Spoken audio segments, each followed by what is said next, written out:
jamaah Majlis Salim, itulah lugat atau terjemah Sundanya.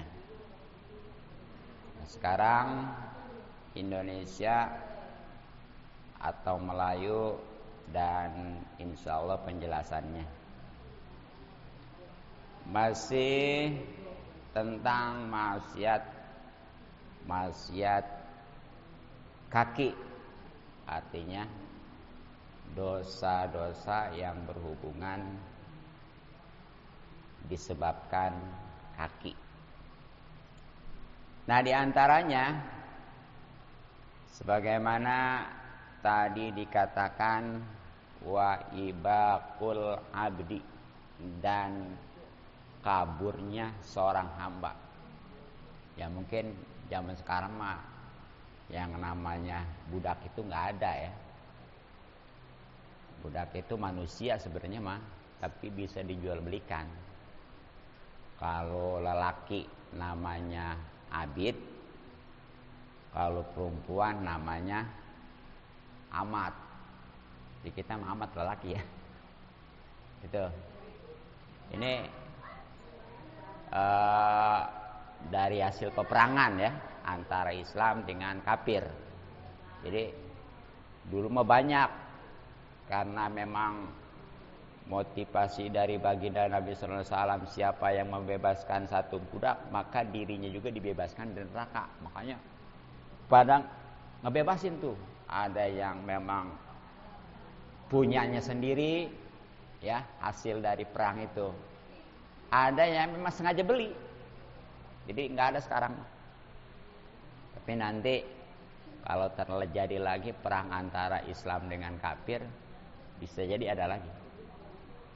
Jadi seorang budak yang kabur daripada tuannya itu juga merupakan suatu dosa ya. Bahkan seandainya dia itu ibadah khusus sholat, nggak bakal diterima.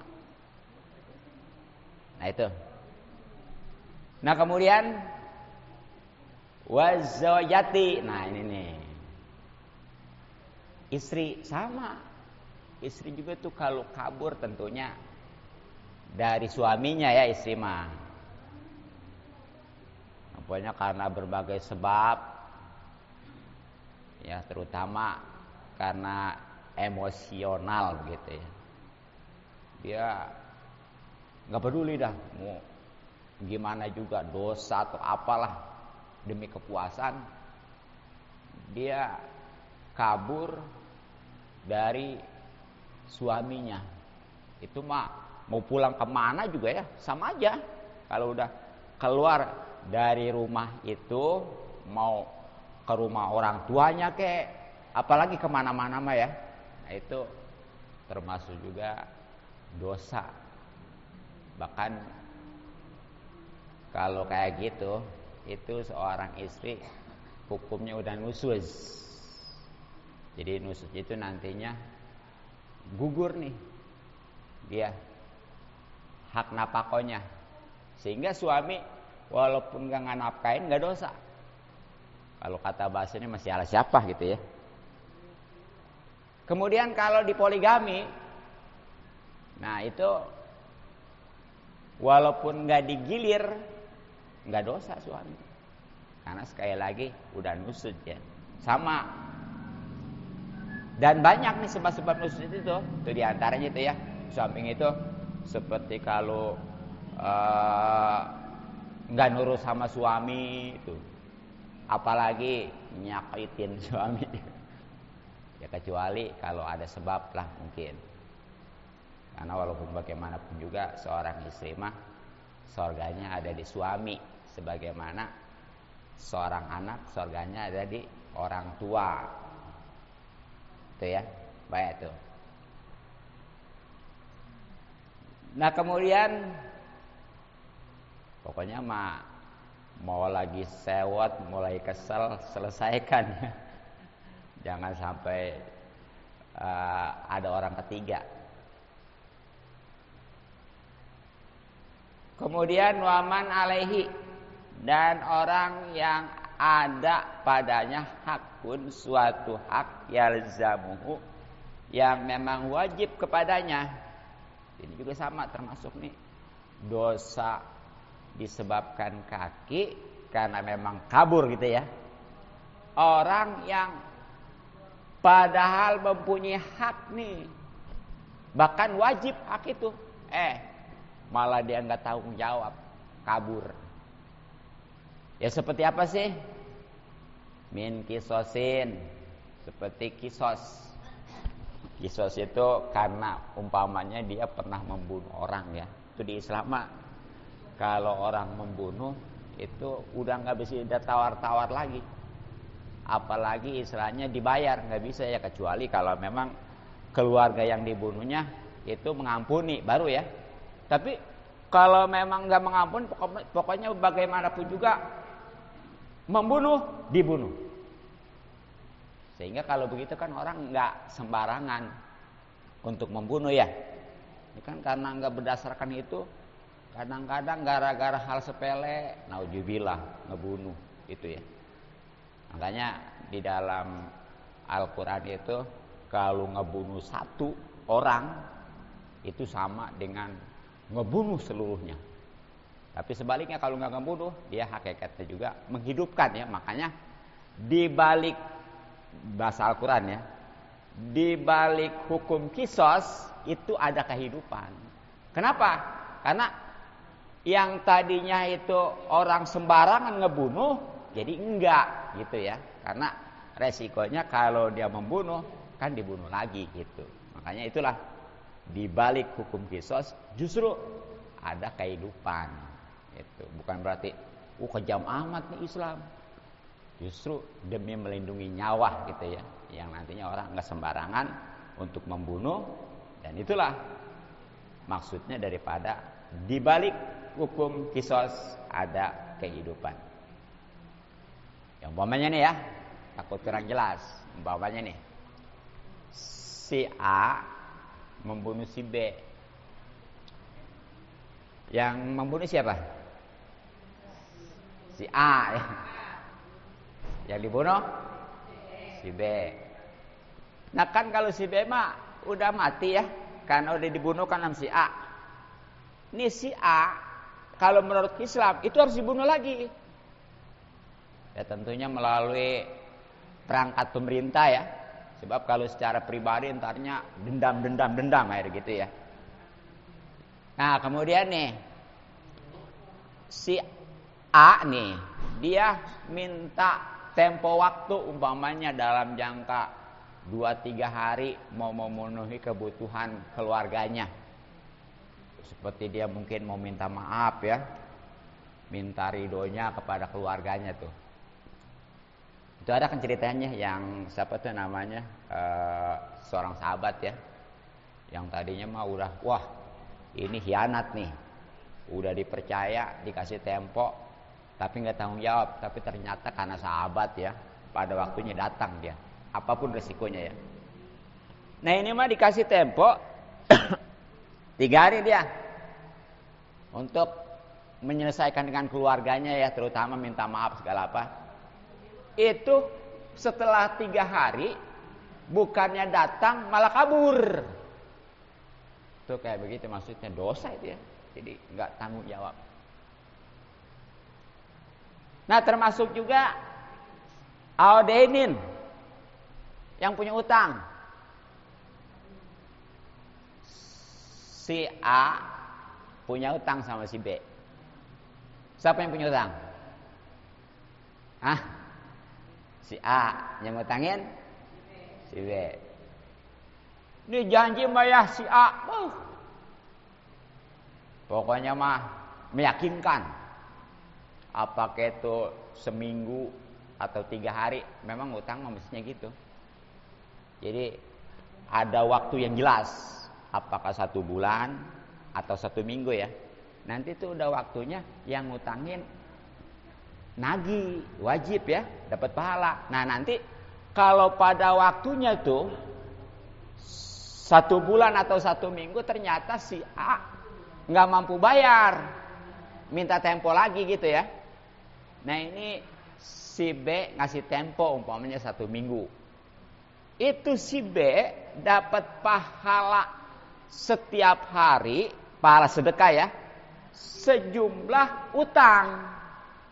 Umpamanya utangnya 1 juta. Utangnya 1 juta. Setelah 1 bulan atau 1 minggu ternyata si A nggak bayar. Karena nggak mampu atau gimana ya. Si B ngasih tempo seminggu lagi. Nah itu selama 1 minggu si B nih yang ngutangin itu setiap harinya dapat pahala sedekah 1 juta. Ada kira-kira ibu-ibu yang pernah sedekah sehari 1 juta? Boro-boro ya. Dari mana? Itu yang tahu mah ya. Tapi jangan mentang-mentang gitu. Ini mah buat yang ngutangin, bukan yang utang. Ini mah yang utang. Kasih tempo, ntar enak setiap harinya 1 hari pahala sedekah katanya ge. Ini mah buat yang ngutangin. Kalau yang utang mah tetap harus. Ya itu sebenarnya mah tetap aja. Kalau memang kita nggak mau resiko ya bisa dibebasin. Tapi kan sayang kalau banyak mah ya. Ya pokoknya terus saja. Insya Allah sama kayak gitu tadi tuh. Selagi dia belum mampu bayar dan memang kita ngasih tempo, itu setiap harinya dapat pahala sedekah sejumlah utang. Ya itu berarti dibebasin. Iya, nggak apa-apa sih, bagus itu ya. Ya nanti di Solo nggak kemana-mana sih bakalan. Jadi pahala. Memang yang namanya nagih utang kan wajib ya. Kemudian kalau nggak bebasin itu sunnah. Termasuk ngasih tempo kan itu juga boleh ya. Sekali lagi, nagih utang wajib. Kemudian nggak bebasin itu sunnah. Tapi ngasih tempo itu wajib ya. Nggak bebasin sunnah. Tapi itu gedean nggak bebasin pahalanya, walaupun sunnah. Apa sebabnya? Karena kalau ditempoin mah orang masih mikir ya, bener nggak? Ya, kalau dibebasin mah dia udah nggak mikir lagi. Cuma kadang-kadang masalahnya ya di kita mah nih, utang bayar susah, ditagih juga ngindar mulu, giliran dibebasin gengsi. Utang segitu aja tenang pokoknya mah dibayar. Atau kapan dibayarnya? Ini mungkin nih yang masa tukang dagang. Ini semuanya pasti ya punya sangkutan ke pembelinya. Kadang-kadang gitu ya. Ya emang kadang-kadang sekarang begitu orang lagi. Gitu ya. Jadi harus tanggung jawab itu.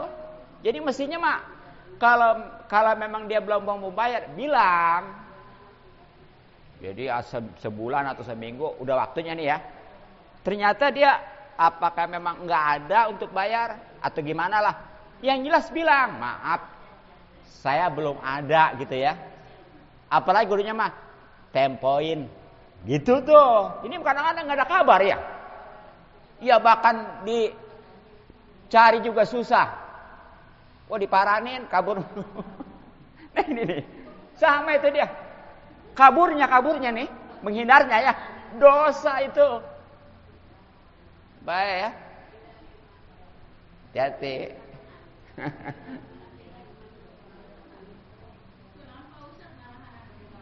Iya, lagi begitu sekarang mah iya. Jadi bukannya yang ngutangin yang marah, yang utangnya.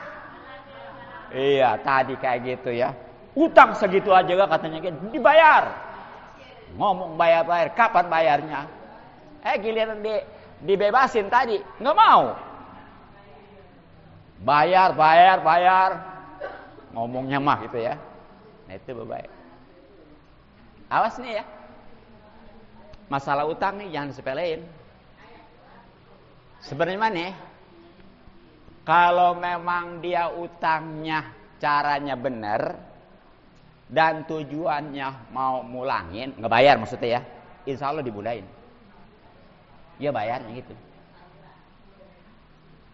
Tapi kalau dia utangnya nggak benar caranya, apalagi tujuannya nggak mau bayar, alamat susah udah. Maksudnya gimana nih? Kan ada tuh yang utangnya nggak benar. Kalau utang benar mah gini, utang 1 juta bayar, iya itu maksudnya. Bagaimana kalau utang 1 juta minta bayar 1.200.000? Nggak benar. Katanya tahu aja. Katanya begitu ya. Begitu. Orang lebih juga susah. Nah iya gitu ya.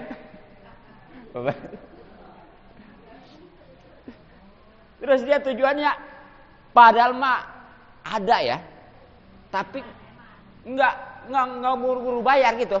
Walaupun umpamanya dia ada nih uang untuk bayar utang tapi mau diputar dulu katanya ge. Mau dipakai usaha dulu. Ntar untungnya katanya ge buat bayar utang katanya kan ntar utang kebayar ya logikanya mah ya. Jadi duit utuh gitu ya. Karena bayar utang dari untungnya itu nggak bakalan jalan usaha ya, bangkrut gitu ya. Itu gitu ya. Nah ini kalau nyampe ke bawah ke akhirat ya. Iya. Sampai ke bawah mati. Ya. Ya apalagi kalau dia memang mampu tuh nggak bayar ya. Itu naudzubillah. Ya di zaman Rasul sampai Rasul juga ya. Waktu terjadi ada orang yang meninggal. Itu pertama Rasulullah itu nggak mau nyolatin. Kenapa? Itu orang mampu. Tapi nggak buru bayar utang. Tapi jangan diikutin, jangan sholatin ya mah. Punya utang banyak. Ini mah karena ngasih contoh ya Rasulullah itu saking beratnya dosa itu tuh maksudnya. Itu ya. Nah kemudian ada lagi mayit. Tapi Rasulullah mau nyolatin ini mah. Padahal sama-sama punya utang. Kok bisa beda gitu? Yang pertama mah tadi nggak mau nyolatin, yang kedua mah mau nyolatin. Nah bedanya kalau yang kedua mah emang nggak mampu. Kalau yang pertama tadi kok mampu, tapi sayang. Ya, baik. Nih kalau sampai ke bawah ke akhirat, walaupun dia nanti nih ya amalnya banyak karena di dunianya rajin ibadah, tetap ya bakalan itu nanti amal dia diperorotin, diambilin tuh kan yang ngutangin. Ya seperti tadi ya, umpamanya yang punya utang si A ya, si B yang ngutangin. Ya, padahal ini si A amalnya banyak karena di dunia orangnya rajin ibadah, terutama sholat, ngaji, segala apa ya. Ya, bahkan kadang-kadang orang kau utang mas sayang ya sedekah melancar, loyar. Salah itu. Sedekah mah sunah. Utang bayar dulu ya. Nah akhirnya nih itu begitu mau masuk surga juga ditahan dulu. Nanti dulu urusan belum beres. Ya. Si Ani tadinya masuk surga itu karena amalnya banyak kan, rajin ibadah, tapi ditahan dulu karena masih ada urusannya sama si B. Benar. Barang diurus-urusin ya karena utangnya banyak, bukan ke si B aja rupanya mah tuh. Ya, kasih C, ke si D dan seterusnya. Nah, amal-amalnya nih, amal si A tuh dikasih buat bayar utang. Di sana walaupun di dunianya utang berupa materi, duit ya, di sana bayarnya bukan pakai duit, pakai amal. Itu jadi diambil amal si A dikasih ke si B. Kemudian si C lagi sampai habis nih ya amal si A. Sedangkan utangnya masih ada ke si D, E, F, G, D dan seterusnya ya. Nah itu gimana tuh? Kalau yang si B, si C mah kan udah beres urusannya ya. Ini bagaimana si D, E, F dan seterusnya ya? Nah itu karena amalnya udah habis nih. Itu dosa-dosa. Dosa-dosa yang ngutangin ditimpain ke si A tuh. Makanya kan boro-boro kita nanggung dosa orang lain ya. Dosa sendiri juga tuh. Akhirnya tuh walaupun dia tadinya mah diperkirakan itu masuk surga karena dia mesti nanggung dosa orang lain di antara sebab utang itu ngaya lagi masuk neraka. Nauzubillah min dzalik. Makanya baik. Jangan digampangin tuh utang. Udah, kalau yang udah ada jangan mikirnya gimana-gimana ya. Jangan bahasanya mau diputar dulu. Gitu nanti hasilnya buat bayar utang. Pokoknya nggak bakal maju ya. Yang ada justru bangkrut. Nah, jadi itulah yang harus diwaspadai ya. Dan itu semua merupakan pekerjaan kaki ya. Jadi tadi itu kaburnya atau melarikannya seorang budak, kemudian seorang istri, kemudian orang yang punya tanggung jawab kisos, juga yang barusan tuh ya, masalah utang. Tuh, kalau nggak ditobatin itu hati-hati ya. Jamaah salim dan Allah. Ya mungkin untuk ngaji segitu aja ya, walaupun tadi dibacanya sampai tarbiyatil apal ya. Ya karena memang selanjutnya ada yang perlu saya ingatkan ya, terutama nih tentang mulai di hari Arafah lah ya. Kan kemarin udah saya sampaikan juga bahwa di Arafah itu sunnah muakkad puasa ya. Hari Kamis ya Arafah itu. Yaitu keuntungan insya Allah bisa ngapusin dosa 2 tahun. Setahun yang lalu dan setahun yang akan datang. Bahkan puasa hari itu insya Allah pahalanya seperti puasa 60 tahun. Itu kalau memang nggak punya kodoan mah ya sunnah. Tapi kalau punya kodoan mah ya diniatin kodo aja ya. Insya Allah keuntungan puasa Arafah dapat. Nah di samping itu mungkin di hari Arafah nih mulai subuhnya tuh ya. Ya bahkan dari malamnya nih, dari malam dulu. Malamnya itu dianjurkan untuk membaca 10 kalimat berupa tasbih ya. Sebenarnya mah tasbihnya rada panjang juga sih. Yang mana nih keuntungannya insya Allah, kalau orang membacanya sampai 1000 kali, waduh, mana panjang, mana 1000. Ya itu mau baca aja sedapatnya ya. Insya Allah nih, tidak ada yang dia minta kecuali dijabah. Ya dengan kata lain nih, keuntungan tasbih ini bisa membuat doa kita dijabah. Ya kecuali kalau mintanya memutuskan tali persaudaraan ataupun umpamanya yang sifatnya dosa, baru itu mah yang nggak dijabah. Atau lagi kita ngapain ya? Kita udah yang bagus-bagus saja. Ya ntar kalau memang ada bacaannya siapin, kalau yang belum ntar ya. Nah kemudian di subuhnya mulai ini ya, mulain subuhnya tuh, subuh hari Arafah tanggal hari apa tadi? Hari Kamis ya. Nah itu habis sholatnya sebelumnya membaca istighfar sebagaimana biasanya ya. Kan biasanya kalau habis sholat baca istighfar ya. Itu dianjurkan, disunahkan baca takbir. Takbiran lah bahasanya ya. Takbiran. Ya sekurang-kurangnya 3 kali lah, seperti Allahu Akbar, Allahu Akbar, Allahu Akbar, la ilaha illallah, Allahu Akbar, Allahu Akbar walillahil hamd, 3 kali ya. Nah kalau mau ditambahin Allahu Akbar kabira walhamdulillah katsira wa subhanallahi bukratan wa asila dan seterusnya ya. Nah setelah itu baca selawat. Ya, selawatnya gini nih. Allahumma sholli ala sayidina Muhammad wa ala ali sayidina Muhammad wa ala ashabi sayidina Muhammad wa ala azwaji sayidina Muhammad wa ala dzurriyyati sayidina Muhammad wa salim tasliman katsira.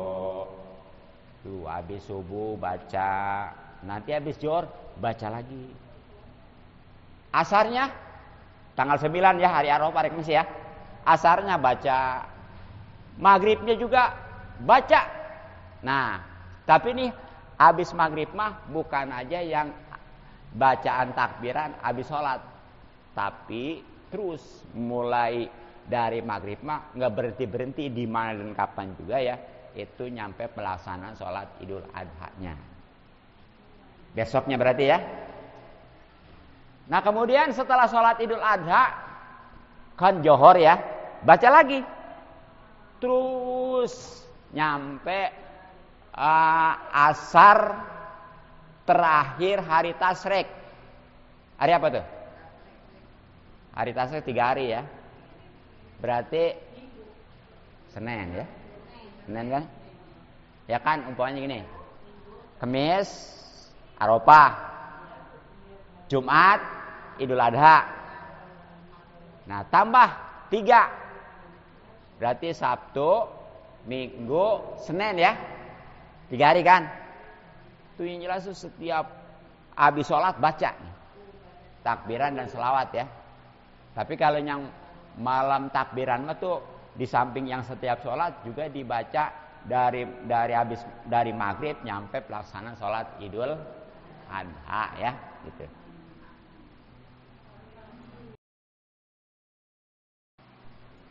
Kemudian yang perlu diingatkan tentang sholatnya ya, walaupun sebenarnya sama sholat nama sholat Idul Fitri kemarin, bedanya cuma usolinya doang. Kalau usoli Idul Fitri mah kemarin kan usoli sunnatal Idul Fitri ya, kalau ini mah usoli sunnatal Idul Adha, sama kesannya mah rakaat ini ya. Mustaqbil kiblati ma'muman gitu. 2 rakaat. Ya mungkin masih ingat ya, baru juga berapa bulan ya. Begitu ya pokoknya mah. Nah, yang membedakan nih,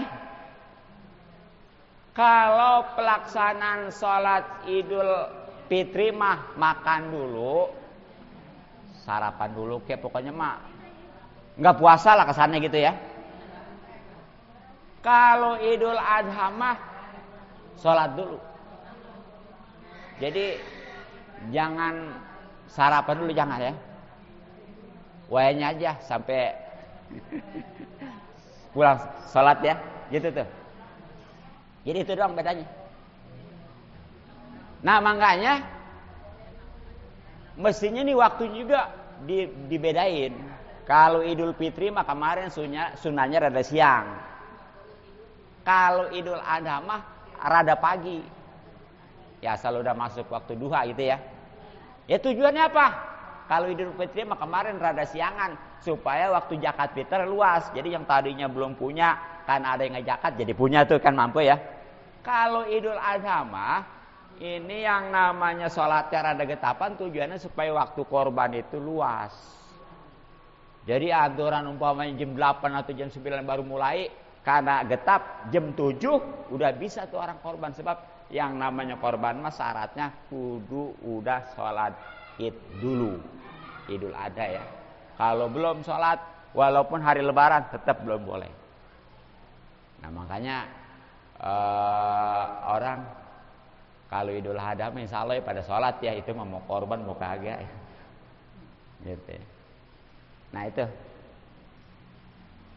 juga ya, kemarin kan kalau memang mampu korban, kalau enggak jangan korban perasaan, nanti dulu. Ini langsung aja. Iya, korban juga kalau mampu, kalau enggak mau pergi mana pusat ini korban perasaan jangan. Ada ya solusinya dengan cara satu sedekah atau ngasih makan ya. Ya kan kalau korban makan tentunya perlu duit 2 juta sekurang-kurang sekarang kan ya. Udah susah sekarang mencari kambing 2 juta juga. Iya. Nah kalau punya uang umpamanya 1 juta, aduh leluasa ya, ataupun 500.000 bahkan 100.000, ya udah sedekah aja atau ngasih makan ya. Itu insya Allah di hari itu kalau sedekah atau ngasih makan itu insya Allah nanti ketika dibangkitkan di padang mahsyar, dibangkitkan dari alam kubur, dia dalam keadaan aman juga insya Allah. Itu pahalanya walaupun seperti itu lebih berat daripada gunung Uhud ya. Makanya manfaatkan nih. Ini nggak ada di bulan lainnya. Ya mungkin untuk di tahun mah ada di tahun berikutnya ya. Tapi di bulan lain nggak ada nih keuntungan ini. Hanya ada di bulan Zulhijjah atau bulan haji, itu pun hanya di Idul Adhanya atau tanggal 10 haji ya. Gitu aja mungkin. Cukup ya, mudah-mudahan manfaat.